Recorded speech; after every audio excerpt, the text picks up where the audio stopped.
I'd like everyone to stand, if you would. Please stand. Oh, that's good. Now, everyone clap your hands. Thank you for that standing ovation. You may be seated. After lunch, you got to move around a little bit. I am so pleased to have the opportunity to talk about something that is really near and dear to my heart. In my practice as a consultant, I work with a lot of nonprofit boards. And being able to allow the board, invite the board to assess itself is very important. And so that's what I want to talk about today. Board self-assessments are not about striving for perfection. They're about helping the board to examine itself, to build its capacity to strive for excellence, not perfection. And that's what we want to strive for at PVM. So how many board members are there here now? Raise your hands. All right. How many board members have done, not the pilot villages, but how many boards have done a self-assessment within the last 3 years? Raise your hands. Oh, good. We're going to have a good time here. So one of the things that I want to point out is this study that's done by BoardSource. BoardSource is a tremendous resource for board development and engagement tools and resources and strategies. They do a survey every year called Leading with Intent. And the last one from 2021 demonstrated just how few nonprofit boards engage in self-assessment, but also how valuable it is.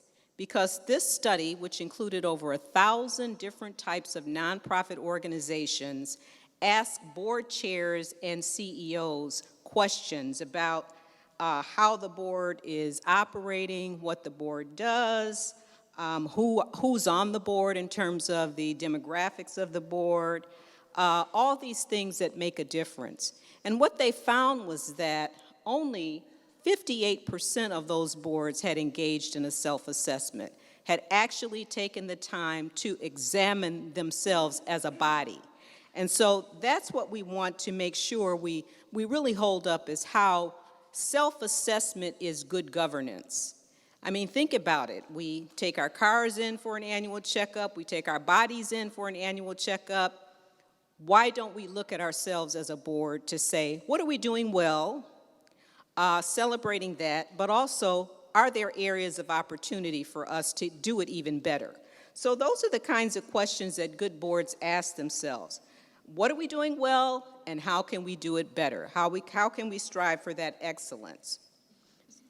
So board self-assessments should help the board to engage in these many different ways and to understand why. Why do it? Well, as I said before, it's a good governance. It helps us identify the strengths, which is really good, but it also helps us identify the opportunities where we could get better. It could raise our awareness and refresh our memory, refresh our commitment to our roles and responsibilities as board members. Some of us have been on board so long we may not even remember what we're supposed to be doing. So we can celebrate what we do well, but we can also use our understanding of the board's strengths and opportunities to connect with that strategic plan. As you were listening to the strategic plan and all of the topics that were shared today around intergenerational programming, we looked at the mission, vision, and values, we looked at the BHAG, we looked at home and community-based services, on and on. As board members, are we asking ourselves, how do I support that? How does what I do as a board member support the strategic direction of Presbyterian Villages of Michigan? So it helps us to understand what we do well and opportunities for doing it even better. When should we do it? I ask about having done an assessment within the last 2 years. Some of the boards I work with, they do it annually. Some are in transition, some have new leadership, some are startup organizations. And so depending on the context in which the board is operating, you may do it annually. I'd say no less than every 2 years, because every 2 years allows the board to look at the results, to determine, okay, what does this mean to us, to put in place some strategies to get better, and then to reassess again to see how well you've done. Who should participate in the board self-assessment? Certainly the board members, because it's a self-assessment, but where the CEO or executive director or administrator is at every board meeting, might be an ex officio member of that board, they should certainly engage in the board self-assessment. The insight that they bring is valuable and can help the board make some decisions about what it should do next. How? First of all, we have to define the process. And I'm going to take you through the process that we at the governance committee came up with for this pilot, this village board assessment pilot. But we have to define the process, and oftentimes there's a governance committee that does that. Selecting the tool, when are we going to deploy it? How will the results be tabulated? And then what happens to the results? All that is important in the how, or defining the process. And then what? Looking at the overall performance of the board. Not looking at performance of the CEO, executive director, not looking at the overall performance of the organization, but specifically at the board's performance. That's what we'll be looking at. So everything from structure, to committees, to meetings, to attendance, to recruiting, all kinds of issues can be assessed in that board self-assessment. So, at the governance committee, the system-wide governance committee, it's chaired by Dwayne Lewis, who's not with us today, but it was a decision made to engage or invite the village boards to do a self-assessment. And so we were very deliberate in selecting the tool that we used. I think we looked at 4 or 5 different tools, and together decided, reached consensus on one.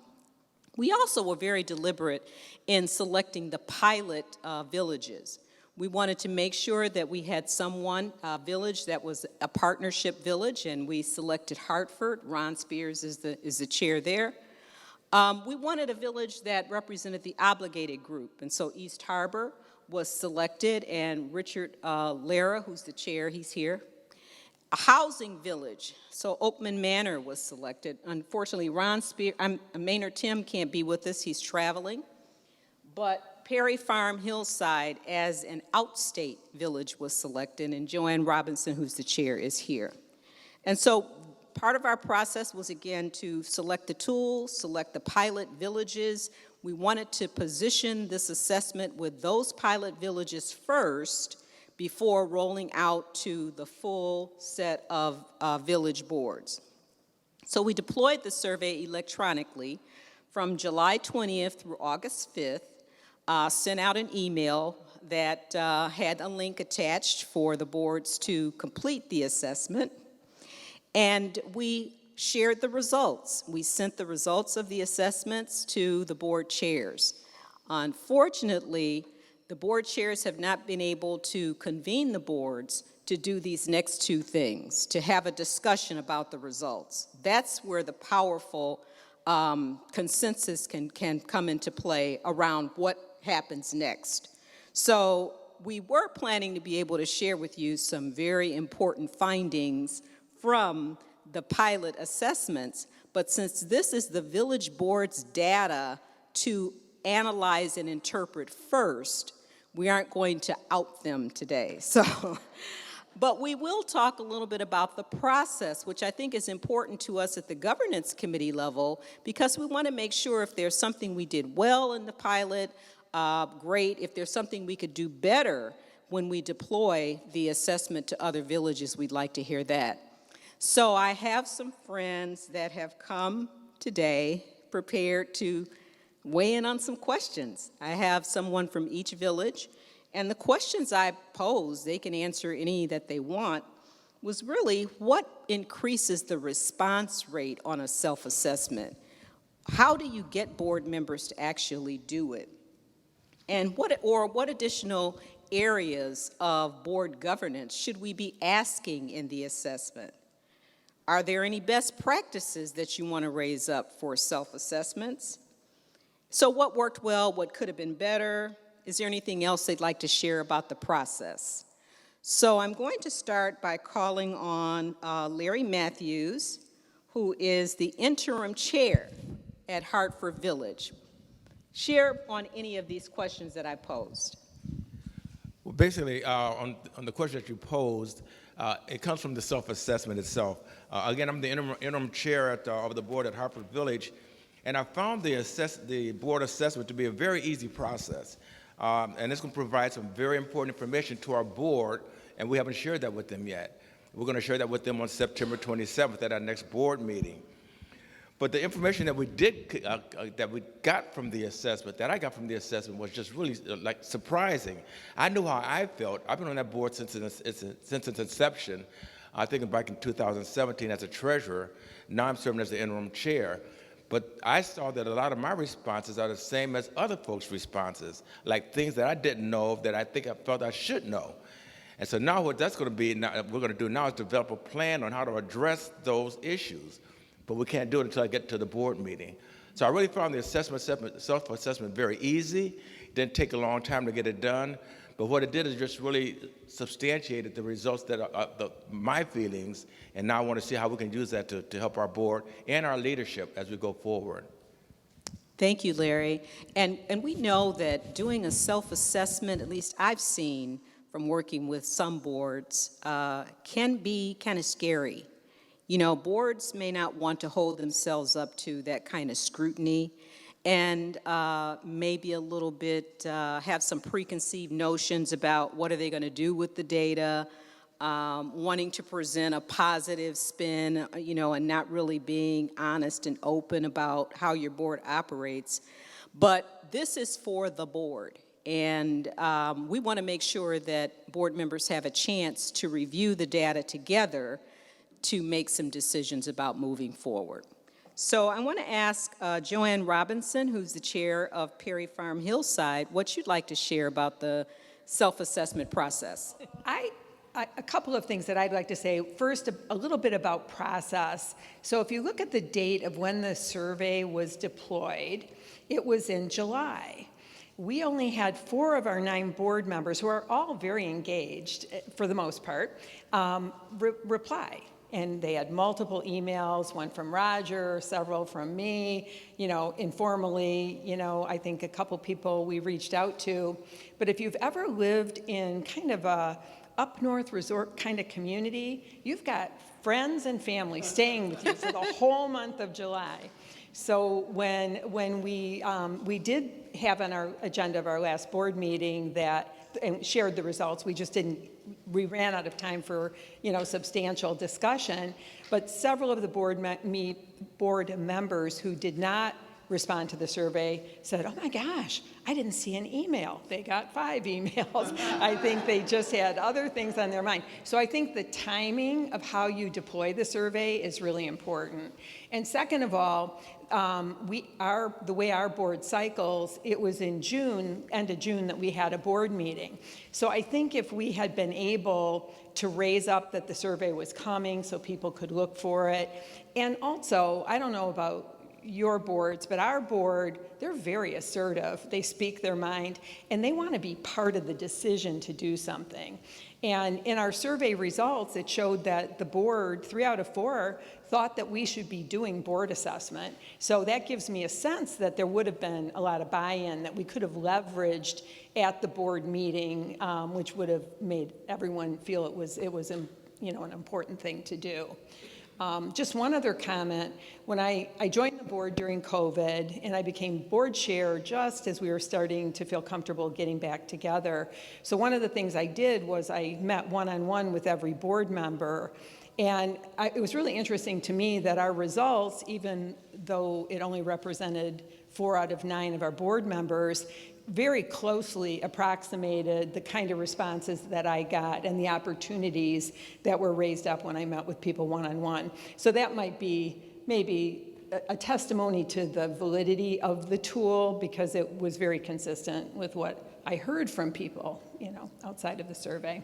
Thank you, Joanne. The timing is very critical. We were kind of condensed the timing, but from what I'm hearing, allowing, being cognizant of the meeting schedule of the village boards, allowing a meeting where you talk about the assessment, address any hesitation, let people know when it's coming, let them know when it's going to be due, then deploy the assessment, and then allow that next board meeting to be the meeting that specifically focuses, before this data gets old, specifically focuses on the results of that assessment. And at the governance committee level, we talked about even allowing members of the governance committee to serve as like liaisons to different village boards if you want us to come in and help set the stage or help with providing an objective discussion around the results. We're really willing to do that. Thank you, Joanne. So from East Harbor, Ricardo Lara is still here. Would you like to share your perspective on the process with East Harbor? Sure. And, excuse me, I'll echo the sentiments about some of the timing.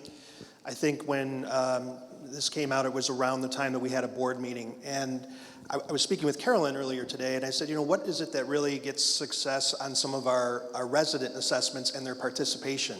And it's getting them together. We have, you know, we're fortunate enough now that we're doing some more of our in-person meetings again. We have dinner. We could have used some of that time just to have everybody sit down and do their assessments if they, you know, it didn't take that long. It was pretty, I'll agree, it was a very simple process. And just take that time to get it done, to get participation. We did have quite a few that did participate. I think I lost mine. Is that, can you still, okay. I think we had a great turnout, and then also the communication ourselves and how we're getting that. We're finding more and more nowadays that email is not always the best way to communicate. And again, I was talking amongst the group. I'm in volunteer with my son's high school dad's committee, and we've went to like more of a text message reminders, or maybe even using an app or something that we would have dedicated to our board, so that those are the things that they'll actually look at, or saying, hey, this is coming, look for it in your email, because they don't necessarily check it all the time, especially during the holidays and things like that, where that's the last thing you want to be looking at is your emails and digging into that. Right. We felt that the questions were very well written, very appropriate. I think it helped get honest answers out of it. The way it was presented in the results really helps highlight the ones that we know we're going to need to take some action on.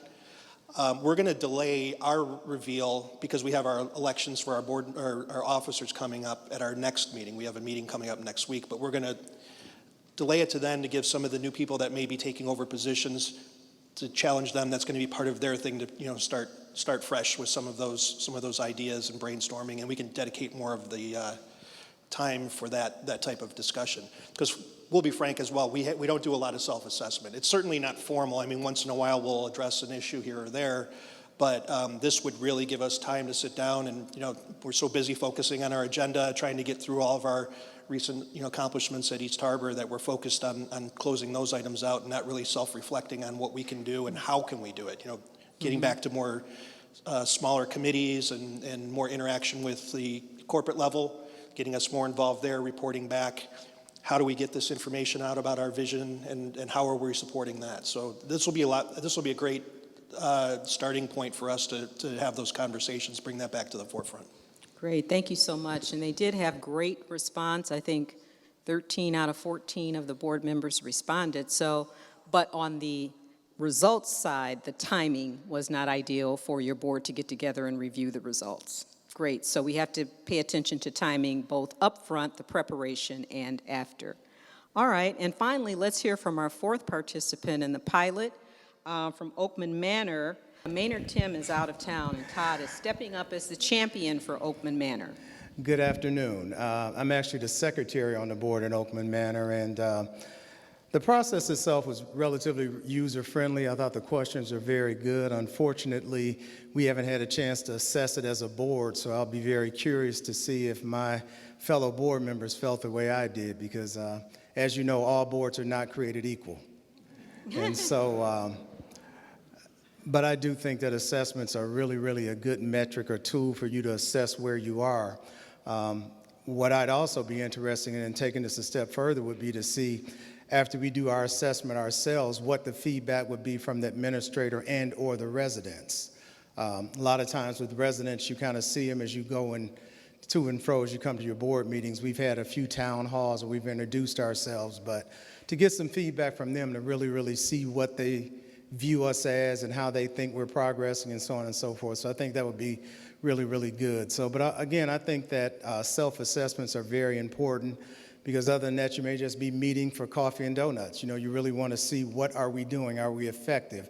Are we really, really hitting those objectives from PVM? And so I think it's important. So again, unfortunately, I'll be real curious when Maynard gets back and we have a chance to really sit down amongst ourselves and discuss where we are and go from there. Okay? Great, thank you for that. And you know, the value, the real power of a self-assessment is not so much in board members answering the questions. That's important. It's the discussion that they engage in around those results. That is tremendous value to the board in terms of its understanding itself and where it can go and how it can advance. You know, I work with, like I said before, quite a few boards, and oftentimes, you know, boards are really kind of threatened by this, by doing a self-assessment.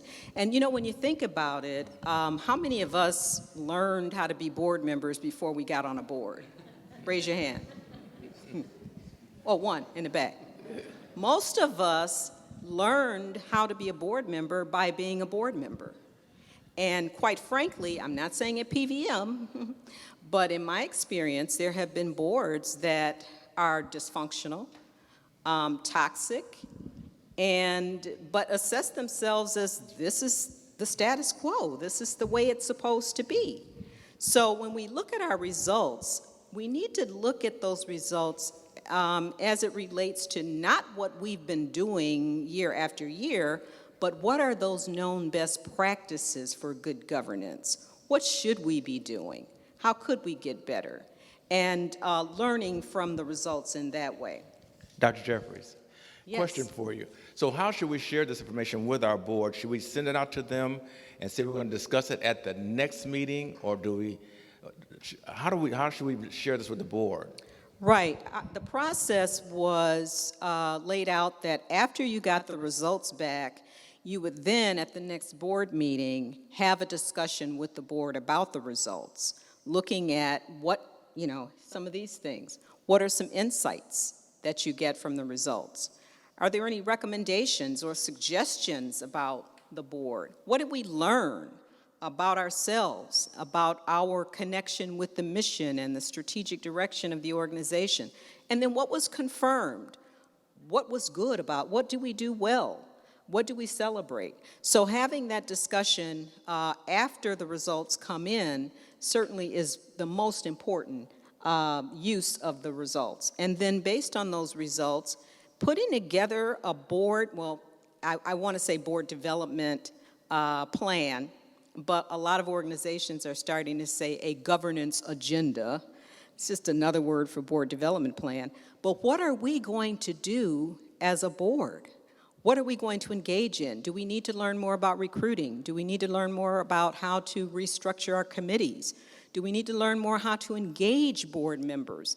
And one really great board engagement technique is to put a couple of board members in charge of the assessment to make sure that this is something that is on the radar of the board, that it doesn't just get put on the shelf, that it's actually discussed, and also they can help document that governance agenda, the strategies you're going to take to build the board's capacity, and those folks can also monitor and track your movement in the direction of what you said you wanted to do. So that's a great board engagement strategy, is to put a couple of people in charge of the assessment, implementation of strategies to address what you find out, to monitor and track it, and then to engage in self-assessment again. Self-assessment is not an event, it's a process. It's ongoing. And so we don't want to just do it and say, okay, we did that, let's move on. One of the other things that I want to just caution you about self-assessments is I have found boards that look at the self-assessment results, and the board chair may feel, well, if the results aren't where I'd like them to be, that's a reflection on me as the chair. The CEO may take it personally that there's something that I'm not doing or I should be doing. That's not at all what the board assessment is supposed to measure. It's not looking at the board chair, it's not looking at the CEO or the executive director or the administrator. It's looking at the board members as a body. But there is a tendency for CEOs, board chairs, executive directors to feel a little bit threatened by this kind of candor and feedback on the board's functioning. So what I'd like to ask you all to do, just for a quick table discussion, real quick, like 3 minutes, how would you ensure that the board chair or executive director or CEO or administrator, those folks, the leadership, how would you ensure that they won't take the results of a board self-assessment personally? How would you do that? So I want you to have a real quick discussion at your tables, reach consensus on the best way to prevent them from taking it personally, and when you're done, the first 3 folks to stand up will hear from you. We talked about the fact that you would just discuss it and make sure there was a good understanding to begin with before you even do the survey, or assessment. But I think it also is based on having a good relationship between the board and the leadership. And positive relationships are the only way it's going to get done. Wonderful. Let's give her a round of applause. Thank you for that relationship, having that positive relationship to begin with. Yes, you're next. Thank you. What we came up with was that each of the board members would participate in the discussion, and Joanne shared with me that the results come through on a graph, which is really good. But rather than just have everybody talk about their piece that they are to discuss, for them to discuss that, they have to say, well, we were mediocre in this area, and you have to come up with an idea of what we could do to be better, which allows me to take some responsibility when I'm reporting out on that, and it does allow the person who's running the meeting, which in our case would be Joanne, to see that everybody had input, everybody had ideas, and it kind of deflects. If it's negative, then it becomes more constructive because I have to say something as a board member that we could do as an idea to improve that. Great, great. So engaging all board members in interpreting the results and coming up with suggestions. Thank you very much. I was just jotting that down. That's definitely one that we're going to put on our next meeting. That's very important. I love it. For us, it was, again, the way that the questions were designed. It wasn't meant to target the leadership or, it was written more as we as a board, and nothing in there would have implicated someone's leadership or, participation or not. It was just how are we doing things, and it's all constructively written that we can bring up these things at our next meeting and not feel that we're targeting anybody and blaming for any of our shortfalls. Yeah, oftentimes I've seen leadership say, well, that's a reflection on us. If the board's results are not good, I should have done more as a leader. It's more self-assessment, and the discussion is the value, where you get the value out of the results, not trying to point fingers or lay blame in anyone's lap. So one of the things is, just to kind of wrap up, is part of our process would be these next steps. We're going to take back all of your feedback. Thank you so much, Joanne.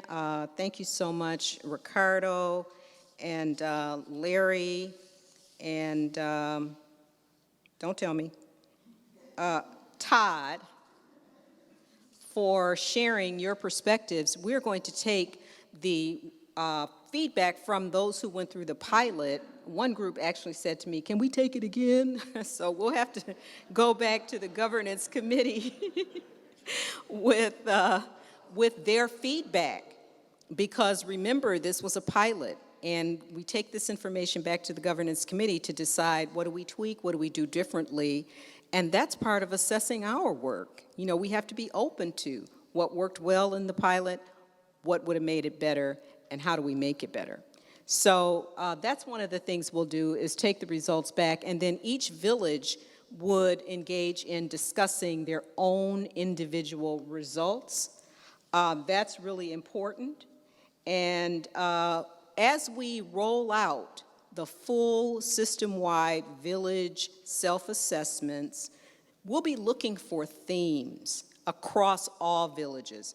Now, one of the things that is really important is if there are common themes that are occurring across all villages, then our system-wide governance committee should be looking for ways to provide some resources around those issues. Like when you look at this Leading with Intent study from Board Source, those 1,000 organizations that weighed in, many of them are struggling with orientation. Many of them are struggling with recruiting, especially a diverse members to their board. Many of them are struggling with connecting with their surrounding communities. Those were some of the trends that came out of the Leading with Intent study of those 1,000 nonprofits. So our governance committee would want to really look closely to see if there are any trends that we can, as a system, impact, in addition to the individual villages doing their own work. Oh, that's not right. So the one thing I want to just wrap up by saying is, make sure that you're able to not look at the assessment in a vacuum, but how it's related to the direction and strategic plan for this organization. How can board members impact the strategic plan by building the board's capacity? Now, if your boards feel that, we don't need to do this, or we don't have time for this, we've got more important things to do, oftentimes I've found that's probably the board that needs to do it. We know if we're struggling with, getting people to meetings, getting people to stay at the meetings, getting people to make their gifts, getting board members to work on committees, to even when you come to the board meeting, to engage in the discussion. If we come to a board meeting and sit as a board member and not say a word, am I engaged? How do I engage that individual? How do I engage myself in helping the board to be strong? And then, do we have the right people? There are boards that are operating with not enough board members right now. We know this. And so I hear often it's hard to recruit people, we can't get folks. Well, it's sort of like that chicken and the egg syndrome. A strong board should be able to attract new board members, but the board gets strong by attracting new board members. So you've got to start somewhere, and starting with the assessment is a good place to look at ourselves seriously as a board, because volunteer boards, the time, the investment that you make in being a board member, you deserve to have an engaging and rewarding volunteer experience. You do. It should be rewarding for you to be a board member. And PVM deserves to have the leadership and support of a board that's bringing their best to the table, to every meeting, to the organization. So board self-assessments can help us get at those two goals: board members having a rewarding experience, and PVM enjoying the support of a strong board. Thank you all so much.